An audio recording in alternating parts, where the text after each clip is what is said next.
My definition of intuition is that portal of communication between us and the other side. Mm, And it's their way of helping us do something we're supposed to or not. And it's whether we feel it, sense it, know it, whatever the case may be. And what I've been told by Jason, my spirit guide, is that we feel intuition physically because we are such physical beings. I mean, we're in bodies. So that's why we feel it again, either in our gut, in our heart, in our mind, so that's how we sense it. So spirit on the other side uses that to communicate with us and to help us along. I guess to start to differentiate between psychic, medium, that whole thing. Every medium is a psychic, but not every psychic is a medium. oh, A medium, though I do have my questions about that too, but that's sort of like the general rule of thumb mm, because psychics can, they can predict your future. They can tell you what's going on in your life. They can give you, tell you which direction you should go. But then again, where are they getting that information from? So there, exactly. so there's, they say that, you're actually reading the energy of the person. You're still kind of a medium because you're relaying that, right? So so that's kind of where I'm at with that. Whereas a medium is just a messenger. Like we just take what we receive and we relay it. And Mm, really, it's not up to us to truly interpret it for the person. The only thing that we are mm. interpreting is what they show us, because mediums will have like a vocabulary based on life experience. Folks, this week's guest is Laura West, a psychic medium, registered nurse, energy healer, and author. How did her personal journey of strengthening her intuition unlock this new path of psychic mediumship? You'll want to tune in to hear Laura's story. Let's cue the intro. Welcome to the Boom Vision Podcast, the show that empowers you to live an enriching life physically, mentally, and spiritually. I am your host, Benjamin Ye, and I created this podcast to give you perspectives on how to strengthen your mindset so that you can build optimal health, create aligned wealth, and connect with your higher self. It's all interconnected. Let's get to work. Have the courage to follow your heart and intuition. They somehow already know what you truly want to become. Everything else is secondary. This quote was by Steve Jobs. Welcome to episode 42 of the Boom Vision Podcast. Folks, you are in for a special treat. Today, I got to interview my friend, Laura West. I initially reached out to Laura last summer in 2022 when my own intuition was guiding me to reach out to her on Instagram to see if she's open in having me as a guest on her podcast show, A Guided Life.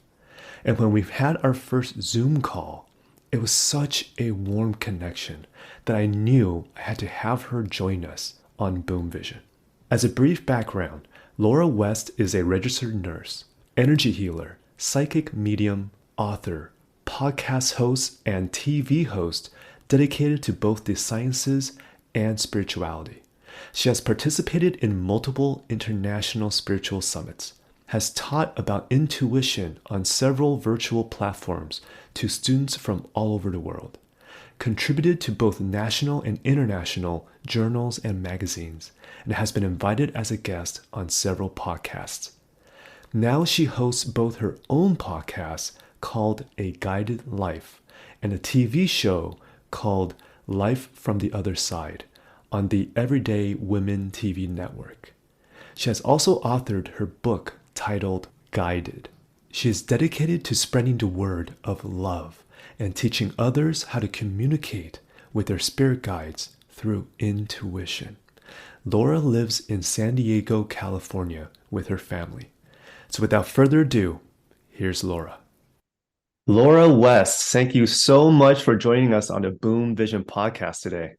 Thank you so much for having me. I'm very excited to be here with you, Ben. Likewise, likewise. I love to just dive right in, Laura.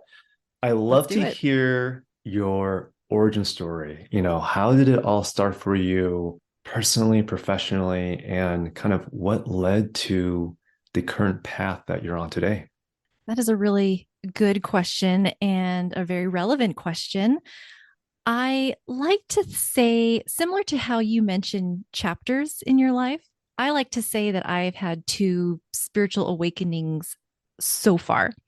The first one happened when I was in my late teens. Yeah, late teens, I would say, when I picked up my first Sylvia Browne books. And she was a psychic medium and into spirituality. And that was the first time I ever came across anything as far as spirit guides and what the other side was like, and more in depth about angels and things like that. So it was very significant for me and for my journey. And I call that spiritual awakening number one because all of those things resonated deep within my soul. It was like this aha moment, profound aha moment. And I think what's significant about that, a little bit of background, is that I did grow up in a Jewish and Christian household. And I also grew up in a Korean and Caucasian household. So I was sort of struggling between which religion felt right to me. And I don't blame the fact that I was brought up in a multicultural, multi religious household for having that dilemma. I would have had that same feeling even if I was brought up in one or the other. Hmm. So when I found spirituality and when I found those Sylvia Browne books, and I can't even remember why I picked one up to begin with, what I was searching for in Judaism or in Christianity, I found in spirituality. And I was blessed because my parents were very open minded. And so they allowed me to explore.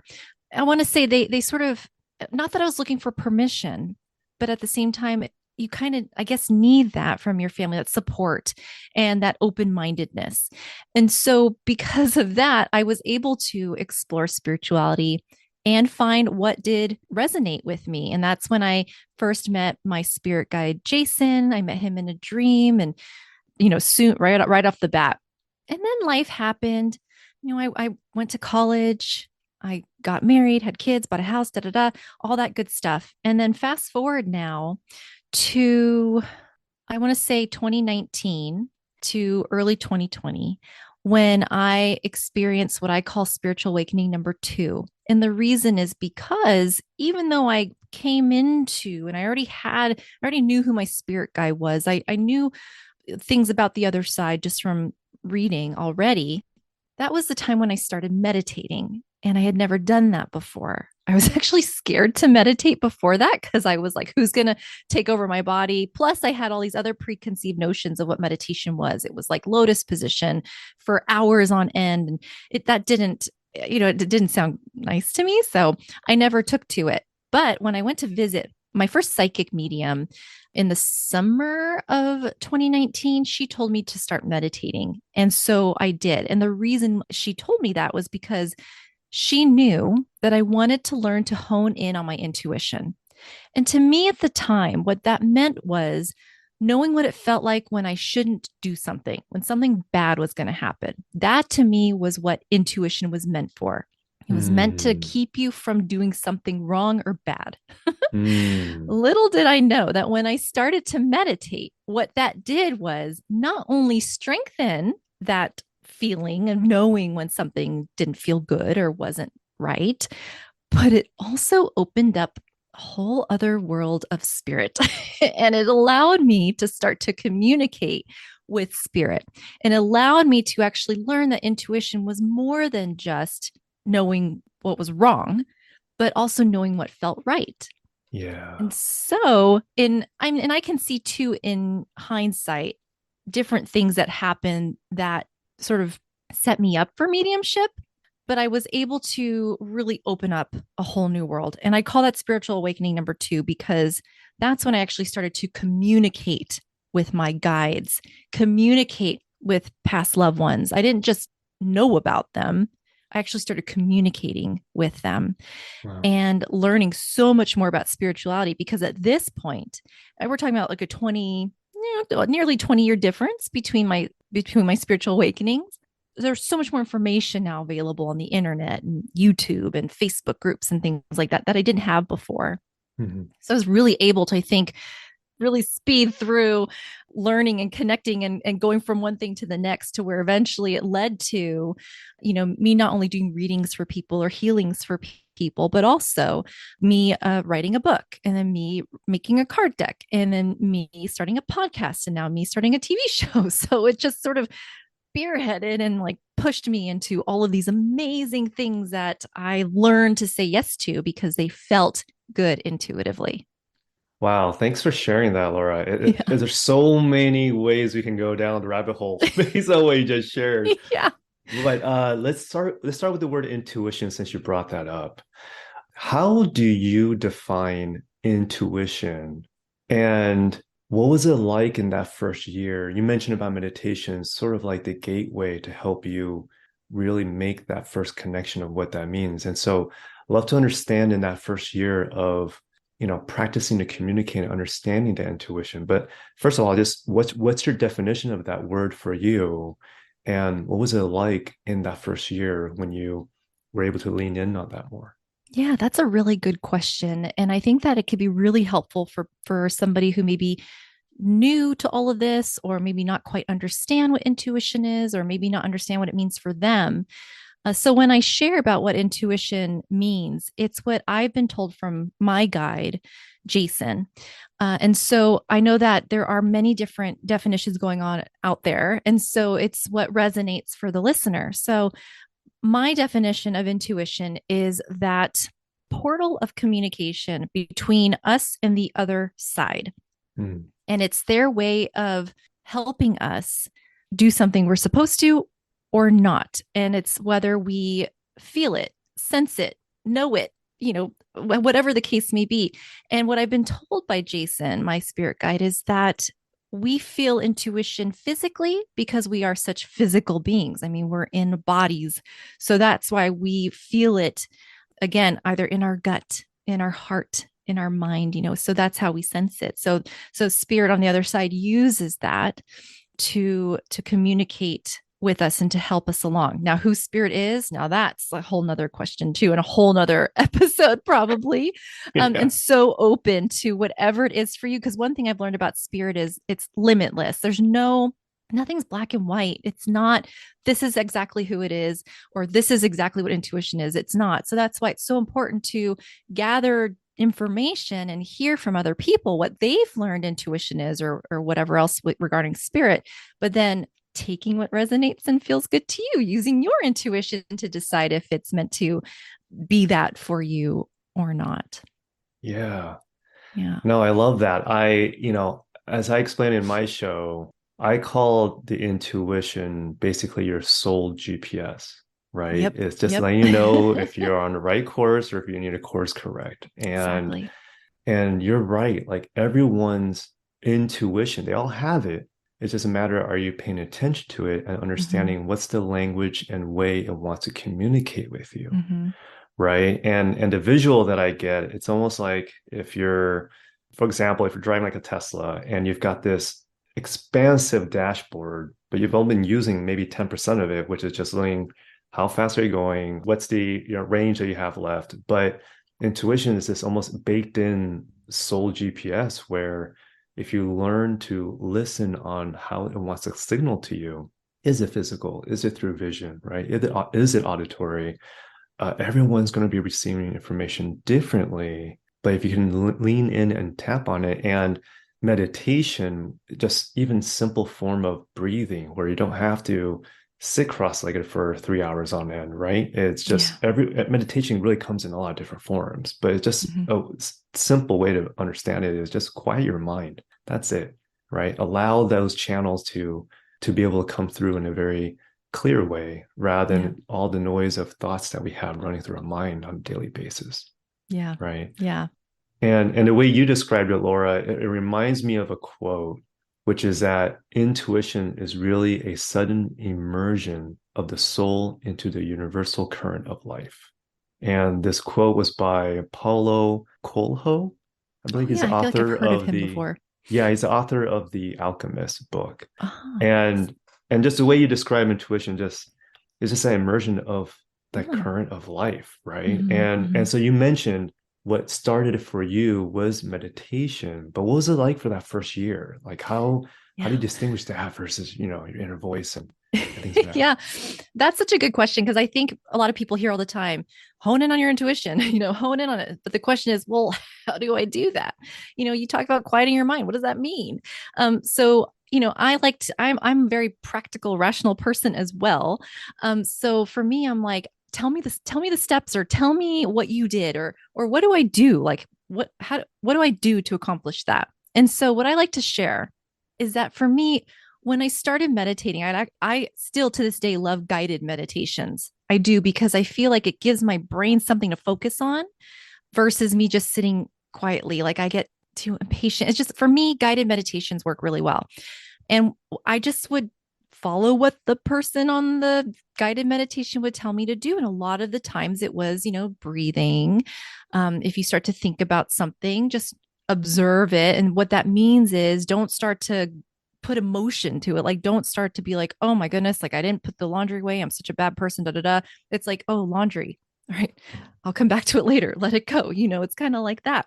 And the focus on the breathing. So we say quiet your mind. What that means is just really try and put all of your focus on the breathing. We say breathing because it's just something that everybody's doing.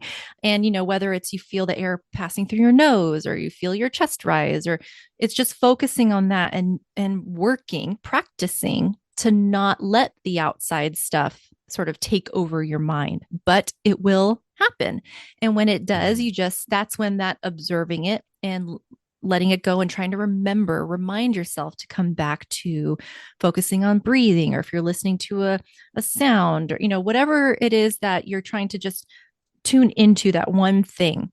Yeah. That's why walking is a great form of meditation, dancing, doing artwork, because you're focused on the one thing. So it's very similar. That's why I feel like that also can be forms of meditation. And I mean, I get downloads all the time when I'm driving, especially in the morning. I don't know why, but I mean, driving, I get downloads, right? Yeah. So, and I'm not sitting there with my eyes closed, like I'm driving, you know, It's so bizarre, Laura. Sorry, I just wanted to share too. please. When I drop off my kids in the morning and I come back and I'm popping on, listening to podcasts, listening to your show or whatever it may be, and it's like that 20-minute window. It's like, yeah, there's this stillness and just sometimes get down. It's like, oh my God, I want to pull over and just write Yeah. it down because, Yep. so I know exactly what you mean. Yeah. I used to keep a little notebook in the center console for when I stop at lights. I would write Yeah. things down because that's how frequently those downloads would happen. So driving is like an example as well. Taking, shower, just whatever like you're focused on. Breathe. It's Right. the same idea when you're focusing on your breathing. So when I went into meditation, it wasn't with the intention of I'm going to communicate with the other side. I didn't even think that's how you did it. I thought people were just born with that, and I don't know. I don't know. That wasn't what I was trying to do. But what happened was, and it wasn't right away, it was a cumulative effect. So, Mm. I started meditating. And for me, it was just, I didn't know what to expect, to be honest. I knew meditation was good for, like maybe lowering your blood pressure and your heart rate and relaxing and helping with anxiety and all that great stuff. But I didn't really know what it was that I was doing with it. I just did it because that's what the psychic told me to do, to learn to hone in on my intuition. How that connected, I didn't know, but I started to do it. And when I started to notice was that I would get sensations when I was meditating. Like, okay, that's interesting. Like the top of my head tingled, or an idea pops into my mind. I'm like, oh, okay, that's interesting.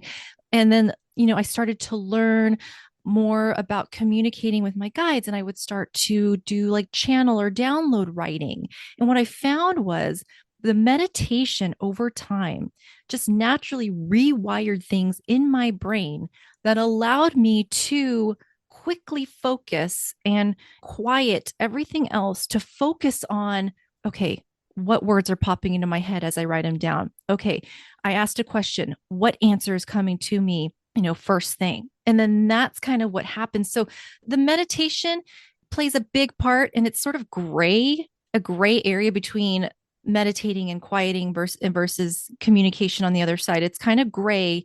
I guess which came first, the cart or the horse, right? So, Mm. but what the meditation did was that it just trained and started to rewire my brain, my way of thinking, my way of calming down, my way of focusing and concentrating, so that I was able to quickly get into that space of, okay, I asked my question because I started with channel writing. I asked my question. And then as soon as the words popped in, I wrote them down and I was able to focus as I would my breathing with meditation. I go like this because of my nose. I would focus on the words that were coming in the same way I focused on my breathing and meditation. I focused on the words. So Yeah. it was just a way to sort of retrain and rewire. And then that's what ultimately happened. Got it. Yeah, so the visual I'm getting when I'm listening to you talk, Laura, is that, another way to view meditation is I use the car analogy quite often on my show, right? Yeah. And man, we're the driver. Our mind is our driver of our vehicle. And because we're living this 3D world, it's like you're always reacting. You're driving and reacting on what's coming at you on a road. And if you're meditating, it's almost like, well, why don't we just pause that for a quick second? And rather to be reactive to the thoughts that are running through your mind as if you're a driver of your current car, why don't you just sit back as if you're just watching like a movie projector and just watching things and just observing like a third party and not reacting as much as it is just seeing what goes and passing by. And I feel that with that visual, you'll be able to let go things as much as it reacting to things that might cause a chain of events of additional thoughts or whatever it may Mm-hmm. be. Mm-hmm. You mentioned about your spirit guide, Jason, which I want to dive into, right? Yeah. But I guess in going into that as a segue, you're RN by day, medium by night. That's the right way to say it. But you have such a wide array of gifts in your toolkit. And I'm curious because it sounded like from meditation to being able to activate and strengthen your intuition that kind of led into mediumship, right? Like Mm-hmm. what is the gifts that you realized you had innately, or what did you train and strengthen? Like, what was that like, and what you offer and help serve today? Yeah. Well, I think it takes a certain type of person to be a nurse. And then, of course, it sort of gets more specific depending on what type of nursing you do.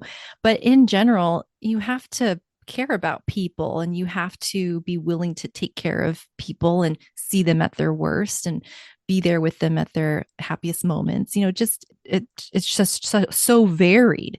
It takes a certain individual. And then so I think because of that, I had already this innate desire to want to help people and make them feel better and, to comfort them and things like that. So that was already innate in me. And I do find that to do this work, especially with integrity, like you have to really come from a place of love and understanding.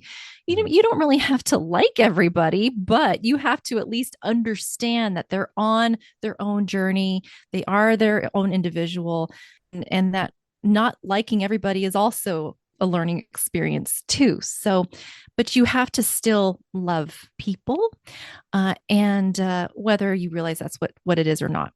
And so, what spirituality has done for me is it helped me to maybe recognize that more and to really see even further the patients that I work with, the colleagues that I work with, my family, my friends, strangers. It's helps me to even further maybe have an appreciation or an understanding of what it is that they're going through, and that ability to not judge. I feel like it's impossible to not judge at all, but to really at least not let that dictate, my interaction with them, I suppose. But I will say, on top of that, there have been instances growing up, starting with my grandmother's death when I was a teenager, before I had spiritual awakening number one, where I would have these experiences. Like I would have a lot of dream visitations. And I think that spirit knew to do it that way. Otherwise, I would be too freaked out because I am a scaredy cat. I really am. So I had to ease into a lot of this. And Mm. so I think that a lot of the dream visitations made it easier for me to experience and accept. And just having, and I had a dream visitation with Jesus in my teenage years as well. And he, in that dream, asked me to spread his word. And I said I would try, because at the time that meant evangelizing. And I was still like, am I even Christian? Am I even Jewish? Like, what am I? And so that's why I told him I would try, because I'm like, we'll just have to see where this goes, because I'm not really comfortable with evangelizing. Later on, little sidetrack here, but later on, I learned that meant spread the word of love. So that's Mm, that's my mission. And mm, that's why I do what I do, and I do it with my guides. And so I think in retrospect, again, that's where I was able to see where all my experiences have led me to mediumship. And mm, I've always been interested in it.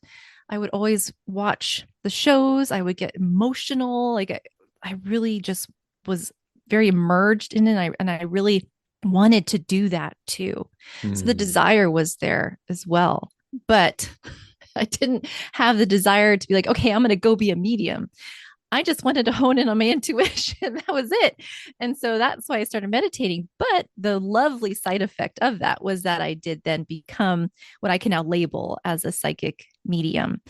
So I'm so excited that that's what came of it, because I absolutely love the work. I love when I tell somebody, and they're like, oh, and I'm like, oh, spirit came through again, and I did it.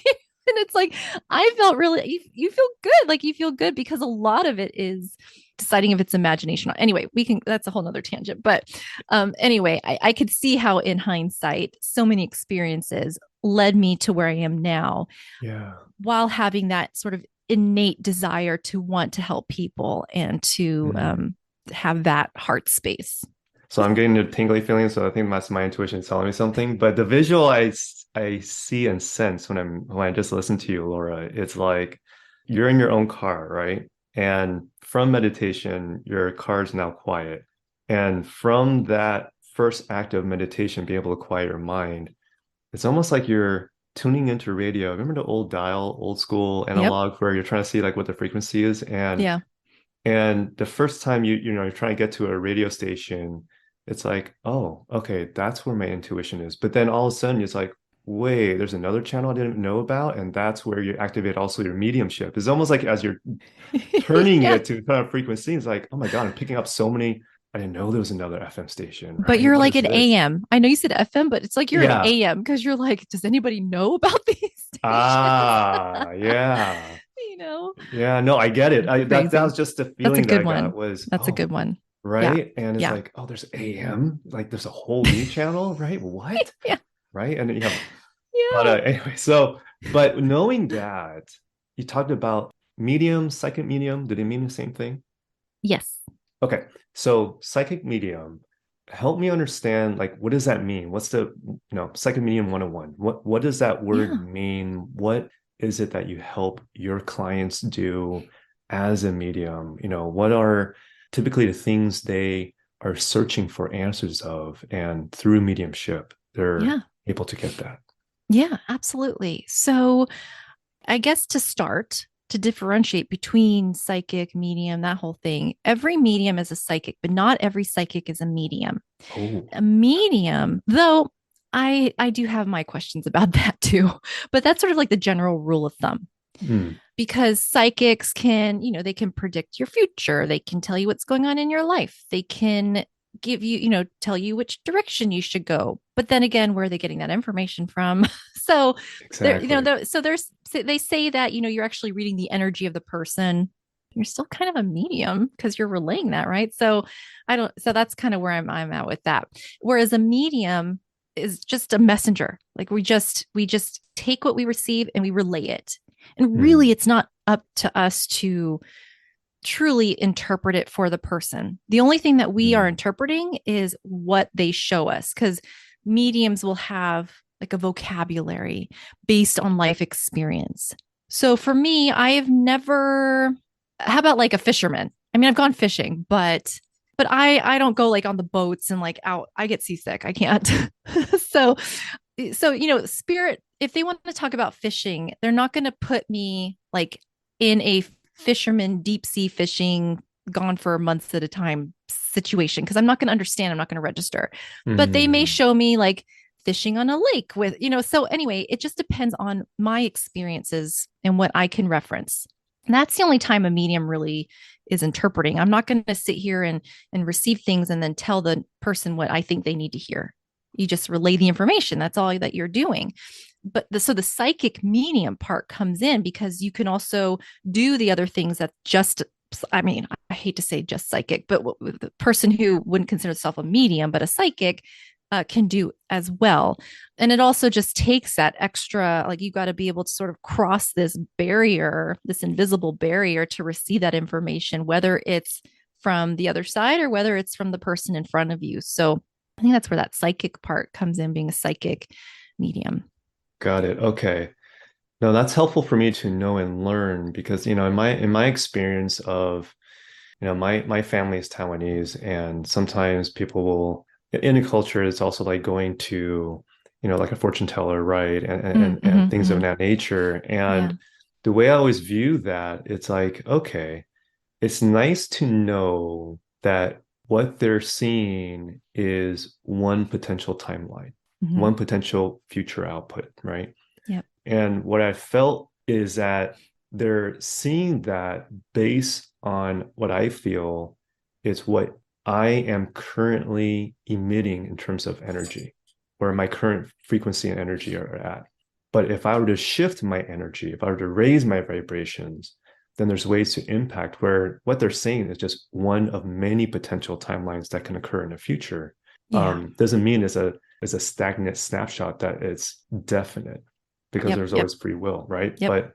But it's not just only changing a thought. You have to really shift the energy that you're emitting from within to know if there is a way to change or go on a different timeline. Does that make sense how I'm describing that? Yeah. I always tell my clients if I'm talking about future events, I always tell them that this is what I'm being shown if at this moment everything continues the way that it is. Yeah, Because as you mentioned, the free will, someone could change their mind and somebody 6 degrees separation from you can change their mind and have this trickle effect and impact everything. So it is just one version. It's just right, one version right. of what could potentially happen. Again, if you can continue on a certain trajectory, that's Yeah, my interpretation of it.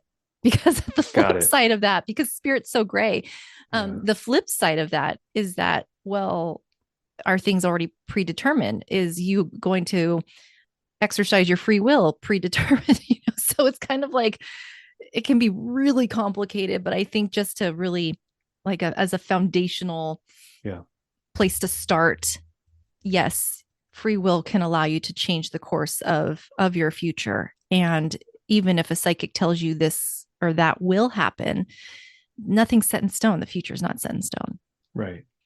So there's a two-part question I want to go into Yes. because you mentioned about your spirit guide, Jason. Ah, yes. So I love to understand how did you know your spirit guide's name is Jason? How did that all come about?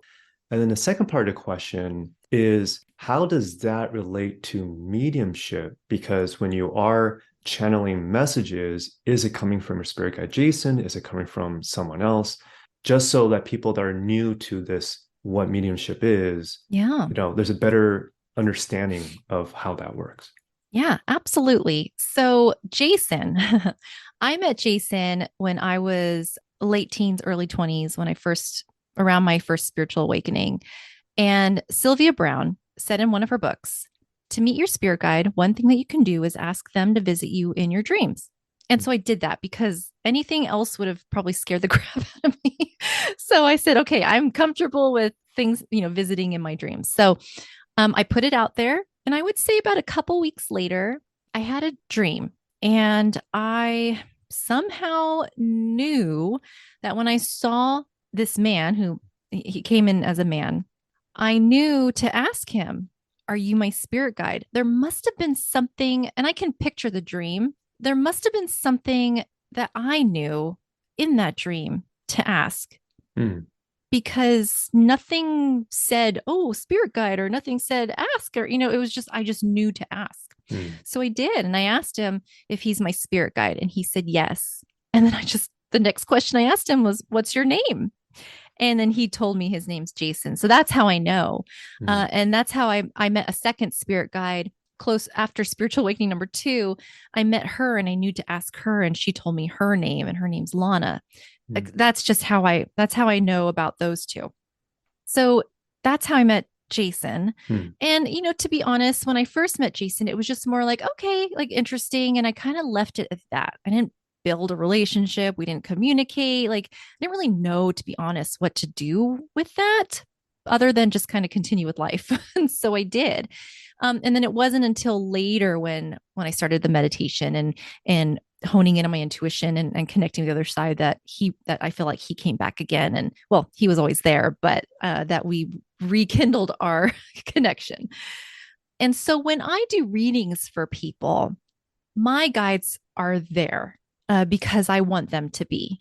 mm, They're there to give me support.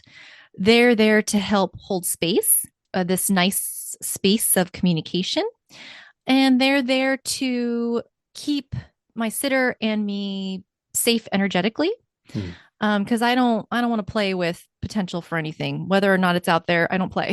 mhm, mhm, so so I like the protection as well.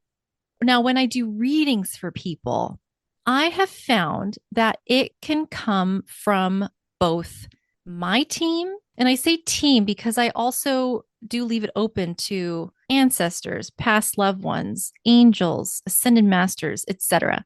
mhm, And then I also communicate with the sitters, members of their teams, whoever's meant to come through. I usually start with spirit guides. So when I do my visualization and sort of set up for the reading, I visualize the person sitting in front of me because all of my readings are virtual. I visualize them sitting in front of me, and I can tell when their guide is there with them because when their guide is standing to their left, holding the sitter's or the client's hand, and the mm. client is like this, and I can tell that they're connected. That's how Wow. I know. And I didn't ask for that. I started to notice it with every reading. And that's Yeah. how I knew. I just made, intuitively Yeah. one and one, I figured it out. But I have had times where I would see that, but I'm being drawn to another entity on the person's right. And oh gosh, I can't even remember. I think this was some sort of goddess. And I'm like, goddess, I believe in duality. So I believe that, there's not just a male or masculine God. I believe there's a feminine side to that too. So growing up, you hear that there's only one deity. And so there was a lot of things that I had to work through and be open to and accept when I was connecting with goddesses, when I was connecting with deities that I wasn't brought up with. And I will just tell you, like, it has just blown my mind Mm. what I've connected to, who I've connected to, and it's just been absolutely amazing. Now, is it those deities or is it an energy that appears that way? I mean, I don't know. We can really hurt our brains. I can hurt my brain trying to figure that stuff out. I just kind of sometimes have to go with it. Yeah. But I have found that I can connect either way, whether it's with my team or it's with the other person's team. And just to distinguish, you mentioned the word sitter. Sitter is really the person that's asking you for the session, right? Is that Correct. so? Knowing that, what usually are the questions or reasons why someone would want to request a medium session? Is it because they want to be able to communicate with past loved ones? Is it because they feel stuck in life? Is it the trauma they're trying to heal from? Like, what, generally speaking, I know it's probably a wide array of reasons for it, but have you noticed a pattern of what typically shows up Yeah. for you? Yeah. I mean, you've hit the nail on the head. It's all of those things. I think that a lot of people, when they hear psychic medium, they think of those who connect with past loved ones, and that's Mm, just part of it. mm, It's also all the entities on the other side, and people do come to a psychic medium to connect with past loved ones, of course, but also to get guidance in life and direction and answers to questions that aren't coming to them clearly. Should they move or not? Should they take this job or not? Will they find love? A lot of those kinds of questions. And I like to leave it up to the guides and the soul teams, I kind of use that umbrella term to determine how to answer those. I will say, from what I've noticed, that if somebody comes asking, for example, are they going to find love in their life? You have to be you almost have to be really specific with certain kinds of questions, because I Mm, have found that many times the answer, when it comes from the other side, can be more, I don't know, philosophical or around the bush. It's not like, yes, you're going to meet this guy and it's going to be on this day. Now, I have been given images of, oh, I see this guy and I see how you're going to meet him and he looks like this and he's got this laugh. So listen for the laugh and da da da. I will get that. But I'll also get like, well, you want love. Like, does that, you have to specify like romantic partner relationship, because mm, you may connect really well with a friend and love your friend, or I mean, so sometimes you have to be kind of specific, especially if there's a certain kind of answer that you're looking for. I know, like, I've come across in the in the psychic mediumship community, about some thoughts that that people have about those kinds of questions. yeah. So I think that it's just a matter of asking, but also being open to whatever answer comes in whatever way it comes. Right. Yeah. Yeah, they never necessarily, not never. Most often in my experience, it's not a direct answer. It's like, No. man, okay, so yeah, let me too. What does that Yeah. mean? Right? And then it's like, but there's a reason for that because, Yeah. Yeah. life unfolds for you, but you also have to meet it in the middle and taking action too. It doesn't just hand you things while you're just sitting still, right? Yeah. So it needs that complementary movement to be able to have it unfold for you the way that you would like it to, but also ways that it's not always what you want, but sometimes what you need, right? In that There it moment. is. Yep. There it is there. Because I've had people ask that same question and I tell them, well, what I'm being shown is you have to, I don't know, you've been wanting to go to school. That actually has to happen first before you can find love. Like, I know you want a relationship now, but I'm being shown that you got to do things for you first for that to even Yeah. be a consideration. So, yes, it's for you, maybe not exactly what you want. Yeah. No, the imagery comes up, it's interesting. I had a previous guest, Tim Mu on my show, and his past experience was in the gaming world, but Oh, he's a very spiritually awakened wow. entrepreneur. But with one of the dinners that he organizes, and I was meeting with a new friend of his, he said something really interesting. It's like in I don't know if you play video games or not, but I used to. in it used to. Okay, so in video games or like in role-playing games, you have to level up your character, right? And there's certain times where when you level up to a certain level, let's say you went from level 5 to level 15, then what interesting happens is that in that world, something that wasn't there before pops up because there's a new quest for you because now you Ah, leveled up to a certain level where yep. you're ready for that, Mm-hmm. right? Mm-hmm. And that's the imagery I get when I'm listening to you about that example of certain, well, you have to go to school first because there's something about Yeah. that learning where you have to level up. And once you're ready, There then, you oh yeah, go. you're ready to receive that information. It won't just go over your head. It's like you'll be present to know how to not just react, but just to maneuver Mm-hmm. from that, Mm-hmm. right? So that's kind of what I Perfect. got when I'm listening to you talk. Interesting. Okay, so within mediumship, and I'm curious, what's a common misconception about mediumship that the general public tends to misunderstand? Well, I think I can answer that question based on my own Yeah. experience and what I thought it was. Um, I thought that it was you like saw ghosts or you saw dead people walking around, and it's not that for me. I can't speak Mm, for everybody else, right? But that's what sort of kept me from taking that step, though I wanted it and though I knew I was meant to do it. I just knew it, but I was mm, fearful. I was fearful for a couple of reasons. One was fear of persecution and judgment, but the other fear was, well, if I agree to this, what is that going to open up? Like, am I going to invite negative things? Am I going to start to see, like I think of the sixth sense. Like, Yeah, am I going to right, see right, dead right. people? And, Yeah.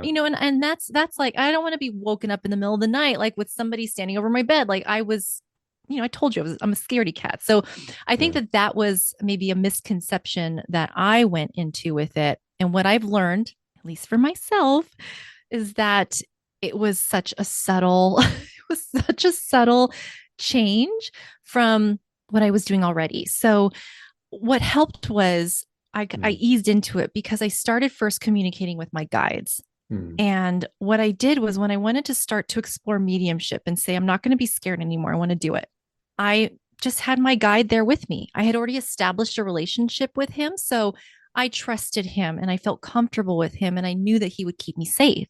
mm. And so for me, that was really important. So that when I started to do mediumship, I made sure he was there. So I'd like visualize him there with me and I could sense that he's around.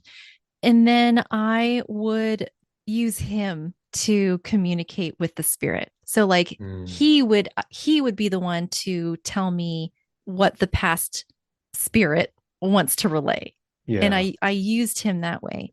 And then I would get a little bit more comfortable and he would just sort of be there. And then I would start to communicate with the spirit myself.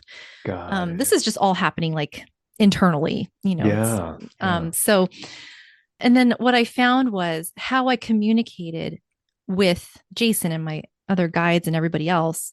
It's the same way I communicated with the past loved ones. So it was not scary at all. It was a very smooth transition. The only difference was I had never met these people before. And I was just communicated with them. But having my guides there and setting that intention that it was a safe and loving space and only loving entities can come in and da da da da Yeah. da just really helped to make that a smooth transition. But that was my preconceived notion beforehand. Yeah. It's like you're not turning into Whoopi Goldberg in that movie Ghost, right? Where it's just like, wait, all of a sudden you're seeing Fine to it see all. Patrick Swayze, but But yeah, no, right. I get what you mean. And that's a really beautiful point you mentioned is that when you're coming from a place of love, they're not going to give it to you in such a way where you're not going to be able to handle it. As long as you ask for it in a very knowing where your boundaries are, right? Yeah. Hey, why don't we act as a bridge first, right? Like that's in your case, you were saying, can your spirit guide be sort of the messenger for it? And then Mm-hmm. once I ease into it, then you're able to level up in a speed and in a way that what's in alignment with you Yeah. is what I'm hearing, right? Yeah. Yeah. My guide's very patient with me. Yeah, got it, got it. So I'm curious for our audience members that are curious about mediumship Mm. or wanting to have a session with a medium, what advice are you able to share for the audience on how would they go about finding the right person that's in alignment? What are things or questions they should be thinking about to explore that curiosity? Well, Ben, I'm so glad you asked because I actually have an episode on my podcast that's all about that. Oh, sweet. Okay, which episode is Yeah. that? Oh gosh, I don't know, but it's an excerpt from my book. And Okay. so I read it from there. But I'm so glad you brought that up. So to paraphrase, I found my first psychic by referral. So I had Hmm. somebody else who went and they had a good experience. And so that's what I did. Now, it's important to note that just because it worked for one person, connection may not be so great for the next person. So that's why intuition's so important to Yeah. help you to not only if you are interested in communicating with the other side, but just to make decisions that are going to work for you. Right. But I find that it's really helpful to to come in with either no expectation or open expectation because it just really helps to keep the space between you and the psychic medium open. Now, a psychic medium, they're not only communicating with the other side. Like I would venture to say that most are very empathic and they can Hmm. pick up on, hey, this person's coming in and they are closed off. And being human, that can have an effect. Now, of course, with practice and doing this a lot, and the psychic medium sure gets more comfortable and can still handle that no problem. But Yeah. it will serve you as the client or the sitter to have a better reading, really, maybe stronger communication, more messages. If you come in with either no expectations or open expectations. And another reason why for that is that you don't want to come in. It happens a lot, and I get it, but it happens a lot where people say, if the psychic says, the medium says this one word from my past loved one, I'll know it's real. And the problem Oh, with that is that it really limits the experience because the medium can be yeah. giving a lot of good information, a lot of good evidence from the past loved one. Right. And but they don't say that one word, and the sitter or the client misses all the other great messages. So that to me Mm, means open expectation. So, hopeful. And there's nothing wrong with having some skepticism, nothing yeah. wrong at all. It's just about being open to the experience and open to what can come through. I also like to share being hydrated, and that's also helpful for the medium as well. Mm, But being hydrated and coming in with like either a recording device or a pen and paper, mm, because you will forget everything, but you always ask the medium first if you can record. right. It's just courtesy, right? Yeah. So Yeah. you ask first, and most are totally agreeable and fine with it. I like to record my Zoom sessions and I send it to the client because I don't want them to waste time or energy or get, sidetracked writing everything I say. I want them interacting and listening, and then, going back later and they can watch it. But I'm trying to think if there was anything else. I think that those are sort of the biggest things, as far as when you go to how to pick a psychic medium, and when you go to see one, to be prepared for as good of a session as you can get. Yeah. No, thanks for sharing that. And Yeah. afterwards, I can get the episode you're talking about and I'll reference it in a show notes so people can get directed to that. Yes. That'd I'm be just fun to do. curious though, because I'm feeling a little bit of warmth. When you're talking to people, do you just naturally kind of know until they're prompted, or do I'm just curious, do you see anything that's kind of surrounding me right now, or Oh my right gosh. now? Well, being open up to it, Yeah. I mean, the first thing that comes to my mind is angel right Mm, away. Like the first thing that comes to my mind is angelic. But for me, it's I have to like it's like a switch. It's like a yeah. switch. Like Yeah. I can get into the mind frame of open and like, you know open, like what's here, who's here, what's going on. Yeah. Or I can just be like focused and talking. There are times though where I'd be just talking and all of a sudden say your, I don't know, say your dad passed, and all of a sudden I'm like thinking of your dad and I can't stop thinking about your dad, and I'm like, I need to talk about your dad or Got else it. he's not Got leaving me it. alone. Yeah. But otherwise I think they're just so present all the Mm, time. mm, And I love that you got a sensation, so present all the time that perhaps it's almost like when you just kind of get used to zoning out the background noise, right? You just kind of get yeah. used to that. So perhaps that's, unless somebody turns a radio on really loud and like catches your attention. Same thing with like if a past loved one or somebody comes through and it's like using this opportunity to relay a message. But I mean, you're so like, I can tell now that I've kind of tuned in that your room is very like crowded and full of a lot of entities. Like there's just a lot of work happening, Yeah. and sort of moving in and out and in and out. I mean, uh, so I mean, I don't know if you've got a lot of projects going on right now or what, but you definitely have like a lot of movement and a lot of activity. And I mean, so that's Nikola Tesla, right? Did I say that It's right? Tesla, Nikola Tesla, Bruce Lee, and then it's Saint Francis of Assisi. Yeah. So Tesla, he's like, I see him because I see a man in like old fashioned, and it looks like that, moving around a lot too. So I don't know if there's more of like a what do you call it, like a left brain a thing that's going on or something, because I see him more like practical and more like science based. I see him more like that, so Yeah. I see him around like looking through a book. And anyway, there just seems to be like a lot going on in the background, a lot of like low humming, whispering. It's just a lot of discussion Mm, yeah. happening as well. So like I see paper like blowing in the wind, so I don't know if like paper fell, or I mean, I don't know. I just see like there's definitely a lot going on in there. But it's good. I mean, it's good because they're helping you out because you've got a lot of stuff going on. Got it. Thank you. I do. I do. And it's so Good. interesting because when I didn't realize I was empathetic until I activated that, right? Because Ah, before I mean, just going back to what you said earlier in the interview, it's like it's just allowing your brain and your mind to just let the channels kind of flow, let the Hmm. circuitry just flow. Yeah. And sometimes before, when you had visions or you might have this feeling, if you didn't know how to process it, it's almost like your mind just has a kill switch. Nope, nope, I don't want to go there, right? And Hmm. so you don't really lean in on it. But then ever since I leaned in on just being empathetic, it's like, man, the room within 2 seconds would just heat up. It's like I'm in a sauna. It's like, what's going on? And it's I just feel okay, there's presence. I don't, Yeah. you know what I mean? And but then it's just helping me, because every time I have client call or interview, I always set intentions. I always just say, hey, how do we guide this in a Yeah. beautiful, loving way? So thank you for sharing that. I didn't mean to put you on the spot there. I was Oh just no. curious, but No, not at all. I just go yeah, with whatever comes. It's yeah, yeah. But I will say too, when we're done here, yes. um, I'm being shown like on your desk.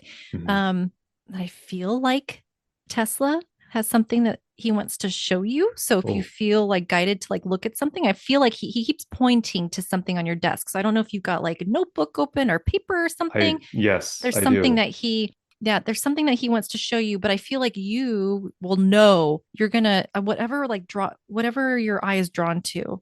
Okay. He's pointing to something. So I don't know if you're looking for I don't know, answer. I'm seeing like numbers. I mean, I don't know. So just be aware. Okay, thank you for that. I will probably ask you that after the interview to get more Okay. clarity, but I really appreciate that. I Yeah. I love to just hear about your shows. I mean, you have a podcast called A Guided Life, which Yes. folks, Boom Vision community, I recommend you checking it out because Oh, it's thank actually you. one of my shows that I follow too. Oh, thank you. And you also have an upcoming TV show, Life from the Other Side. So I'd love to just Yeah. hear, tell me more about Yeah. what inspired you about the podcast that led to your TV show. Yeah. So, with the podcast, I was kind of between blog, podcast, that sort of thing. And I liked the idea of podcasts because I like that people can hear my voice. I liked the idea of having guests on. You can't really, I mean, kind of do that with blogs, but I don't feel like it doesn't have the same impact for me. So I liked the idea of showcasing my personality and my guest's personality and having conversations and exhibiting things that way and sharing about the other side and sharing about all the great things that people are doing out there and putting it on the show.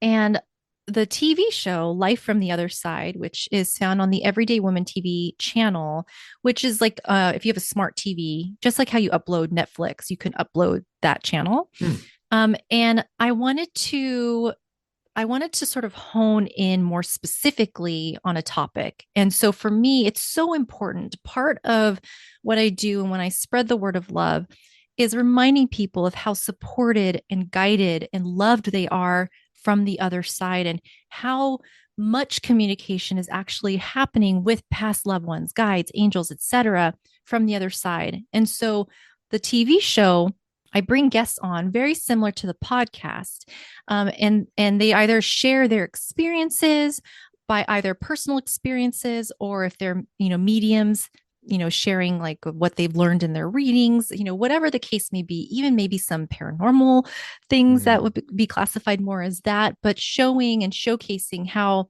there really is another side. There really is a spirit world. So, and showing how they really are a part of everyday life, but through loving stories. So Yeah. that's what that is.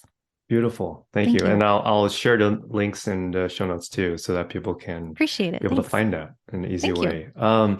Is there any advice you can share for our audience members that are looking to strengthen their intuition, whether it's already been activated or not? Everyone has it. It's just a matter of Yeah. understanding what's the language that it wants to communicate with you. Yeah. Well, I think, everybody's busy. Everybody's got jobs and personal life and whatever else they've got going on. So I think it's important to know that you don't have to meditate or do a meditative activity for a very long time. I mean, even 3 minutes, 3 to 5 minutes a day is all that you need. Or even if that means just like a walk or journaling or whatever, it doesn't have to be sitting quietly. That worked for me, but it could be whatever. But I think it's important to know that you don't have to I mean, it may help, but you don't have to have a ritual. Like Hmm. you don't have to carve out an hour for it. Like you Yeah. can start now, and it could be as short as 3 to 5 minutes a day. And just make it simple, like make it work for you in your life. Like don't I think that it could be frustrating to hear about, all these practices and to be honest, rituals that people may have. And though those are great and I'm sure work really well for them, if it's not something that appeals to you, you don't have to do it either to get Yeah. started. Oh, and also to be patient with it. It's Mm. not going to be, especially if your intention is to really strengthen that intuition. It's going to take more than more than a handful of times to meditate. Like it's going to take time. And one more thing, it is called a practice for a reason. So Mm. it's not because you will ever, never say never, right? But you will always be practicing to quiet your mind. So Yeah. you will get better at it, but don't beat yourself up if you find that every time you meditate, your mind wants to race and you keep having to go back to your breathing. That Yeah. is meditation. That is doing it. That is the practice. Right. And that's what allows you to be human, but also Yeah. to connect to your soul and souls around you if you wanted to. Beautifully said. Beautifully said. The one thing I'll just add to that too is in your practice of meditation, that could be short form, doesn't have to be long and extensive, is that if you are looking to exercise your intuition, just ask one simple question and see what comes up. You don't want to bombard it with 20 questions because you don't know which answers to what question if you're just Yeah, asking too much. So just ask one right. simple question and it might not come up in the next 10 seconds. It might take a couple days. It might take a couple weeks. You never know. But just asking that and just holding the space for that thought, that singular thought, is then allows you to sort of be able to distinguish what is how your intuition wants to communicate with you to that question that you have in mind. Yeah, yeah. And when you know, and trust it. Don't then Yes. start to say, oh, well, that can't be it. Right. Just Trust it. just lean in on it without Yeah. your conscious mind Good luck. overriding. Right. Yeah. You can do it. Got it. So, second to last question, Laura, is if the time machine was real, the DeLorean was real, and you can Yeah. travel back in time 10 years ago to a younger Mm, self, what would be one thing you would share to your younger Laura? yeah. I would say that there's nothing to be there's nothing to be scared of. And though I know that this was meant to be my journey, if I had that opportunity to go back and change it for the better or change it to be different, I guess. Some people may argue not better or worse, but different. I would at that time not only say there's nothing to be scared of, but also to have courage and to not be fearful of persecution and judgment, and that I'm a lot stronger than I realize. Yeah, I felt the energy of that. Wow, that was Yay. so warm. Thank you for Oh, sharing good. that. Thank you. And my last question to you, Laura, Yes. is where can our listeners find you? Ah, yes. I have a link tree that I will share with you because it has all my links on there. But I Perfect. am on Instagram. I'm on Facebook. I just started TikTok. Not terribly good at it. I just started TikTok. Started a YouTube channel, and then my podcast is on all the major podcasting platforms. And then I already mentioned about the TV show. So Yeah. yeah. Thank you. Laura, thank you so much for joining us today. You've got this radiant light about you. Oh, thank you. And I really love the fact that not only the podcast, but now also doing a TV show, you're just spreading the light and the world definitely can right now use more of that. And so thank you for the work that you do. And I'm very blessed that we cross paths and are in this journey together. Yes, thank you so much. And thank you to you too, Ben, for the work that you do. I'm glad that we are on this journey together, as you said, and we will continue. So thank you. Folks, what a treat. The biggest takeaway I got from today's interview is that beautiful things can happen when you start to allow yourself to connect with your intuition. However, you want to define intuition, whether it's the portal of communication between us and the other side, or what I call your soul GPS, or simply your gut feeling, Your intuition is there to let you know if you're on the right course or if you need to course correct. It's a powerful, innate ability that can serve you well in life if you allow yourself to learn how it wants to communicate with you. You've got this. If you enjoyed today's interview, follow your intuition and share this episode with who you feel can resonate with Laura's story and insights. If you haven't already done so, please hit that subscribe button if you like to thrive together. Until next time, folks, be kind to yourself. Be in the light. Be you. Thank you so much for tuning in to my Boom Vision podcast. If you'd like to find out more about me and this podcast, head over to benjaminyeh.com. That's spelled BenjaminYeh.com. If you haven't already, click subscribe, and I'll catch you next time.